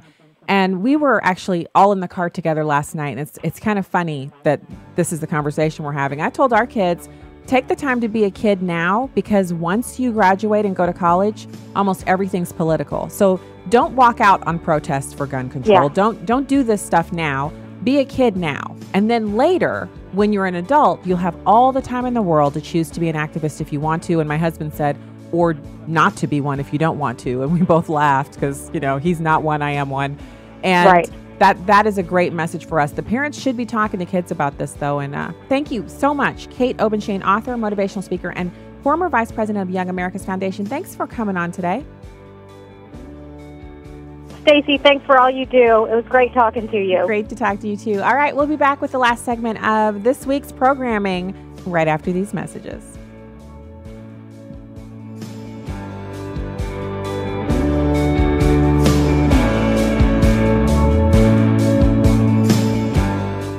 Hi, this is Steve Tiber with 8 Days of Hope. We've seen God open up so many doors for us to help serve and love those who get affected by a natural disaster. As the trees and the wind started crashing down around us, my wife was, of course, very diligently praying, Lord, please be with us. Very simply, we do it because God commands us to love others. I see these volunteers all as a gift from God. And I'm just grateful they're here, helping out is a blessing. If you're interested in becoming a part of what God's doing through 8 Days of Hope, please go to 8daysofhope.com, click on Get Involved, submit your email address. I've noticed that whenever there's a time in my life when things might be a little gloomy, the number one thing that I can do is to go serve somebody. And I would encourage anyone else to, it's worth it. Come out and do it next time if you did make it to this one, and the Father will really bless you in it. Thank you so much for your prayers and volunteering with 8 Days of Hope. Hi, I'm Larry Nix with Defining Moments. Join me every Thursday from 6 to 7 p.m. on Urban Family Talk. We talk to people of all ages, stages, phases, and places. From all walks of life, background, and cultures about serious matters, life-altering encounters, second chances, and even how to face life moving forward. Sometimes you hear us get emotional, sometimes you hear us laugh. But more importantly, you'll hear the truth that will set you free. All in Defining Moments every Thursday from 6 to 7 p.m. on Urban Family Talk. Chris Brooks. We cannot underestimate the responsibility of evangelism. That is why shows like this, Equipped, which is committed to equipping you every day to live, share, and defend your faith, are extremely important, because anyone who does not confess Jesus Christ as their Lord and Savior is outside of God's saving grace. Equipped. Weekdays at noon Central on Urban Family Talk. Physical activity is the new trend. It's not a bad thing unless it has brought a sense of vanity in your life. 2 years ago, I was not happy with the number on the scale nor how I looked. I've never been a huge person, but I was, as the old folks would say, healthy. I joined a gym, gained a personal trainer, even changed some of my eating habits. The Lord checked me one day and in my spirit said, "Why are you disgusted with yourself? Be healthy, take care of the temple I've loaned you, but do it because you want to honor this body, which is your responsibility while on this earth." I said, "You better let me know, Abba." Psalms 139 verse 14 says, "I praise you because I am fearfully and wonderfully made. Your works are wonderful. I know that full well." 15 pounds down, I know that even if I was to never look like Serena Williams with those nice framed, worked out arms, I am wonderfully made in His image, and so are you. With a heart for the urban family, I'm today's urban woman, Victory McIntosh. Connect with us more at urbanfamilytalk.com. This is Stacy on the Right on Urban Family Talk. So if you think the tax cut is actually kickstarting investment and boosting your paycheck, just wait. According to the president, there's a lot more to come. Take a listen. We've signed into law the biggest tax cuts and reforms in American history. Maybe we'll do a phase two. I don't know. We'll do a phase two. We'll get them even lower. Steve Forbes is back to react. So, Steve, that was kind of an offhand comment, but then we heard Gary Cohn to say it looks like the same thing today on FBN earlier. It looks like they're actually coming out with a phase two. You've been suggesting that for weeks. Yes, because it gives something for people to look forward to. They're now beginning to experience the good things of this tax cut, keeping a little more, most people, of their pay. The economy has got a little bit of drive. You never know it from the market today, but the economy had a good jobs report. So there's more to come. You like the meal? We're going to have more for you. Very smart politics. We've been saying that the one problem with the tax reform is that there wasn't enough of a kick for individuals, and bringing down that top marginal rate, which so affects the startup of businesses in America. It was so successful in the 1980s to make the tax cuts permanent on the individual side, but more importantly, to bring that top rate down even more. Bring that top rate down and also end the confusion about so-called partnerships, pass-throughs, which most businesses are organized as. It's very complicated now. Simplify it. Just slash the rate, make it simple, be done with it. And let's do something for more individuals. How about Social Security? Taking away the first 2 or 3 points of that tax so you keep more of what we earn. And even if you're not paying income tax, you'll still get a raise. So good stuff like that. Yeah. Who can argue with that? That was Steve Forbes, and he was on Fox Business talking about the phase two of the tax cuts. And so I'm really hopeful that the phase 2 of the tax cuts will lower the top marginal rate and push all of the other rates downward. I know the Democrats would howl like they're being tortured if that happened, but we need that. We actually need that to make and to make the tax cuts permanent, not something that has to be relitigated every so often with the incoming new president or incoming new set of congressional members. We really need some permanent fixes here. So it's encouraging to hear that the president plans on making it permanent. Call lines are open at 866-963-2037. So I want to talk now about something that I found fascinating that came up, and it is the Amazon HQ kind of, it's like a turf war that's going on, and there's resistance to Amazon coming into some of these cities that are making these huge bids, lots of concessions, tax cuts, rebates, et cetera, for Amazon to bring their HQ to their city. So a lot of the cities that are in the running are literally leapfrogging over each other. Like, this city says, we'll give you a tax rebate. And this city says, we'll give you a tax rebate and we'll give all of your employees this. And then another city says, well, I'll give you everything they're giving you plus this. And so now that the bidding war is in full swing, there are people who live in these cities, towns, and communities surrounding these cities that are bidding and saying, I don't know if I'm willing to give all that stuff up. I still have to live here. You see Jeff Bezos, how he would cities to vie to local activists more money, and that's transit presence in there. Right now in Pittsburgh, we're losing 3 Black people every day from the city to the surrounding area, and Amazon coming won't change that trend. It will accelerate the trend. Well, I wonder why he doesn't find out why 3 Black people every day are deciding to move outside of the city of Pittsburgh. I would guess it's probably because they're looking for better housing options, better schools, and less crime.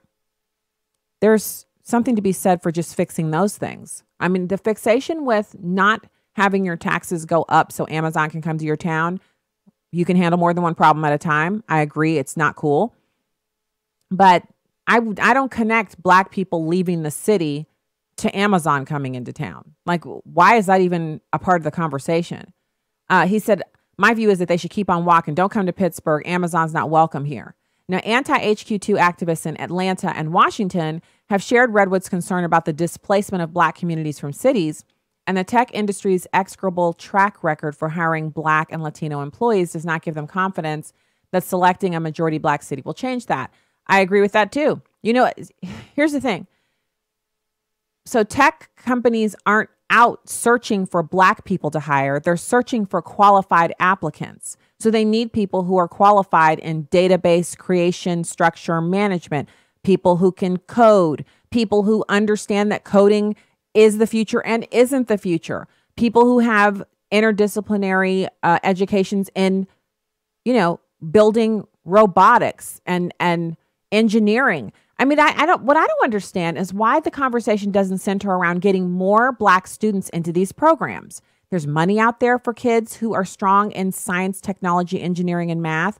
And if we strengthened our students in the early times, so as they're children, strengthen them in that area, then that would translate into more students having the ability to actually win these jobs. I really don't understand why The Guardian is focusing on the racial aspect of HQ2 moving into town. The same Black and Latino was talking about, again, this is an incorrect thought mechanism that has to be dismantled. People at Amazon and other major companies and minor companies don't sit around and say, we're going to give the white people all these jobs, we're going to give the Black people all these jobs. When people show up and apply, when they submit their applications online, they look at their qualifications and they look at the jobs that they've applied for. I have seen many times, especially with people that I know, where they've applied for one job, and I've seen it go both directions. In a couple, interested in over with, so that's happened more than once. And I've also seen where, you come in and you're looking at one job and you're really not qualified for that one. But instead of them saying, thanks so much for coming in and see ya, they're like, wait, but you could actually do this job. So you don't have the experience to do this job, but you do have the experience to do this one. Would you be interested in interviewing for this job? And so the person said yes, and they did get that job. not quite what they were looking for. But once you manage that job and do it well and get trained up and you're at that level, you can always train and learn and prepare yourself for another move up. The kind of thinking that's being displayed here in this piece is very limiting. If you think that the way to get to the next big job is to just go for it, whether you're qualified for it or not, that's not going to get you anywhere, but you can earn your way into it. And so I'm just like, this is supposed to be a piece about activists being against Amazon HQ because of taxes. But now that we're delving into it a little bit further, there's very little in here about the tax differences or the benefits or perks that are being offered, and a whole lot of, demographic box demonization. White people only want to hire this and that. I don't know. There's plenty of Black people hiring at these big corporations. Black people are not more prone to hire you if you're Black, if you're unqualified. It's whether or not a person can do the job. And that's what we have to really prepare ourselves for. So Florida is also, they have a couple of cities on the list of possible contenders. They have city councilors who signed the Pact Heroes and say they believe the backlash to HQ2 is just getting started. And politicians feel pressured to support the bids, but they're mistaken about how residents will respond once a winner is chosen and details of the deal become public. So I have a problem with that. I have a problem with the idea that cities are bidding for the Amazon HQ2 and they're not making the parameters surrounding the bid open to their constituents, taxpayers who may be saddled with higher tax burdens or higher infrastructure costs because they've agreed to a deal that brings Amazon HQ into their city. So he said, if you win this thing, God help you. The backlash in that community is going to be horrific. And the person who thinks they're going to ride that to the governor's house or the White House is going to ride it to being unelected. So they're pretty serious about not wanting it. But the question is, are they telling these same things, not just to the Guardian, but to their elected officials? These are the kinds of things that you call up your city council person. You say, I'd like to take you to lunch, or I'd like to come into your office and have a meeting with you. And then you bring in your concerns or lay them out in an email, send them over, send the concerns also to a bunch of other people on your email list and say, look, if you agree with this, join me in emailing our city council member or whoever it is that's in charge of the negotiations or is on the committee that's in charge of it, so that you can get your feelings heard. Because people will invariably get unelected, as they say here in this piece, because of it. But there's a way around it, which is to make sure that they're not giving away the farm in these negotiations. So advertising for these cities that are bidding on the Amazon HQ, I haven't seen a lot of that. Like, I guess part of the thing is they want their bid to be secret so that other cities don't know what they're offering. But in the end, this just goes back to, so Amazon, which we're customers of Amazon, I like Amazon, but they're not the friendliest company when it comes to their dealings on what it is they want in exchange for them locating with you.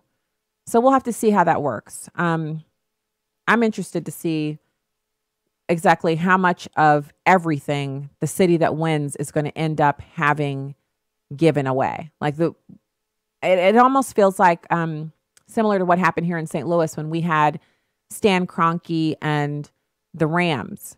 And he wanted, in addition to, like, he was developing a shopping center out in Maryland Heights, which is it's a suburb of St. Louis. And he had a mansion here, of course. But he wanted St. Louis, the city, to build him a new stadium and for the taxpayers to fund it. And he didn't care that the old stadium that they were using was still being paid for. We're still paying for that stadium, by the way. And it's not like it can't be used for other things. Obviously, it's still in use, but it was a football stadium and it was built for a football team to be in. And now there's no football team because they've moved to LA.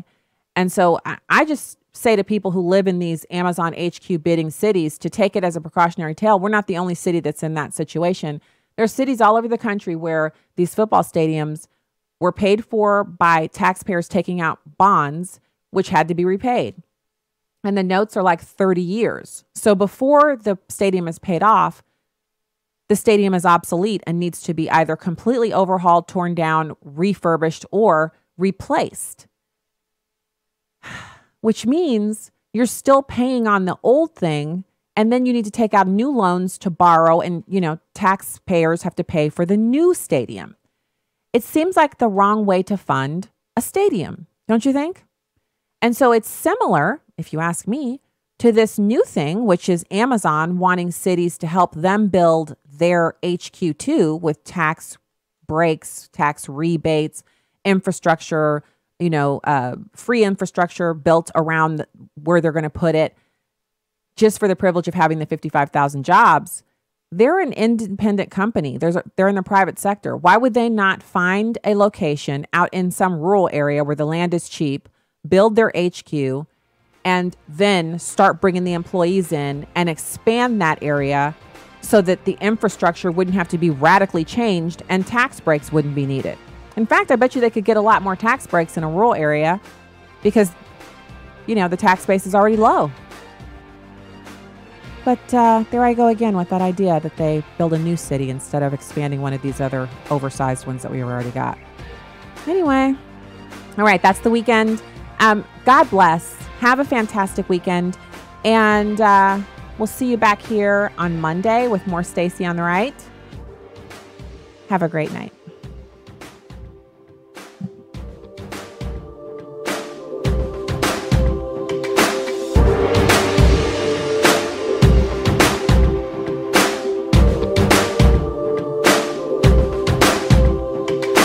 The views and opinions expressed in this broadcast do not necessarily reflect those of Urban Family Talk, Urban Family Communications, or American Family Association.